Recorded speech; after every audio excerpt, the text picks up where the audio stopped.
Entrepreneur and motivational speaker Jim Rohn once said, "Formal education will make you a living, but self-education will make you a fortune."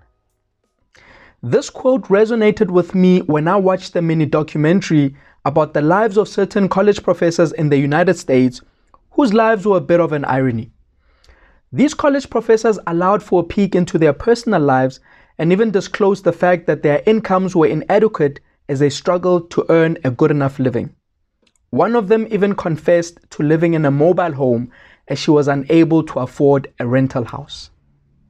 As you can imagine, this was quite paradoxical because as society we see college professors and university lecturers as the bearers of knowledge to the questions that we have about life. As lecturers, they are the ones who provide training for all other professionals for our economies. And so you would think that they would know how to do well in the economy and professional world. So this brings us to the differences between formal and informal skills. In terms of their training, these college professors possess formal skills. These are skills that they have acquired through formal institutions of learning, such as colleges and universities. Traditionally, formal skills are supposed to provide certainty of financial security for graduates.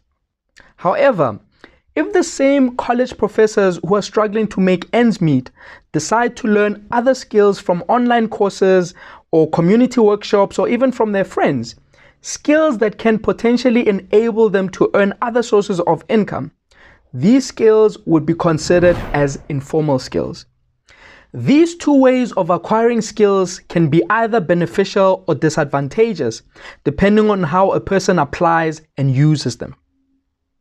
So let's consider the differences between the two. With formal skills training, this is regarded as the most credible way of proving your knowledge and competency, as you would have received your qualification from an accredited training institution.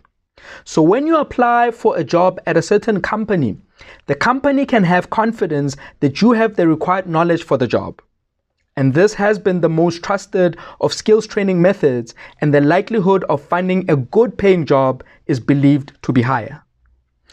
However, economic markets have been changing rapidly, and these institutions of learning have not always been able to keep up with the shifts in the market and arising human needs. A big disadvantage with formal institutions of learning is that enrollment and tuition fees are extremely expensive and tend to be unaffordable for many youth, as well as the duration of study, which typically lasts for 3 to 4 years for the initial qualification level. Also, universities typically tend to be more theoretically based and lack a lot of the practical components that can enable fresh graduates to opt for starting their own businesses or practices. Then on the other side, we have informal skills training. With regards to acquiring skills informally, there's generally much more flexibility in the process of learning the skill.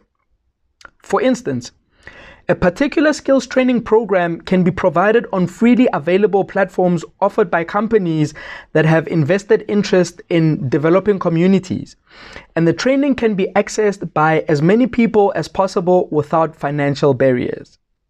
These are usually short programs with a strong practical component for immediate practical application. Other informal skills can be learned on various social media platforms, offering a DIY step-by-step breakdown of the skill in question. And then there are also those skills that can be learned from home, with the knowledge being passed down from one generation to the other. The one important thing though about acquiring informal skills is that your proof of knowledge is in your ability to produce the desired outcome. For example, if your training is focused on baking wedding cakes, the only way to prove that you have the skill is by actually producing a delicious cake that everybody will rave about. Or if your training is focused on TV presenting, your proof in that audition room is your ability to articulate the message in a clear and entertaining way. All in all, the case of formal and informal skills doesn't have to be an either-or situation. In this program, we encourage all people, to the extent that it is possible, to be willing to develop their skill sets both formally and informally. Amazing opportunities are available on both sides of the spectrum, especially for creating multiple streams of income. The two-pronged approach can help to eliminate situations similar to a financially distressed college professor and can empower all individuals to draw from multiple streams of income.